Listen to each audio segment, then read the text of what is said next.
In this video, I'm going to show you how to load a saved grid layout.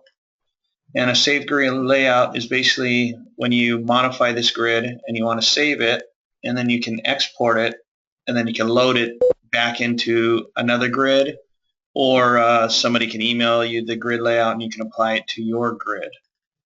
On the bottom right corner is this red button. Click on that and it will show this toolbar here.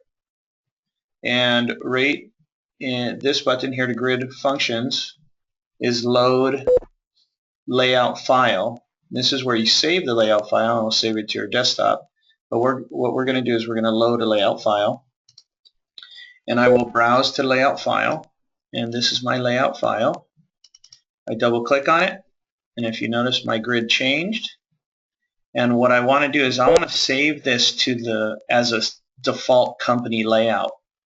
So I'll make sure that I'm going to click into this to name it, this field to name it. I'm going to make sure nothing's in there. So if anything's in there, I'm going to delete it. And I'm going to name this. And I set this as, I create the name.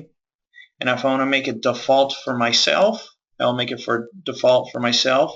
If I check this box, if I want to make it available for other people, other users, then I'll make it public. And if I want to make this a company default, I'll click on this factory to make it default. And this makes it default for the entire company. If I check these boxes off, then I'll just click the Save button. And then it will be available in the list to select from. And so that's all you need to do to load and save a layout file.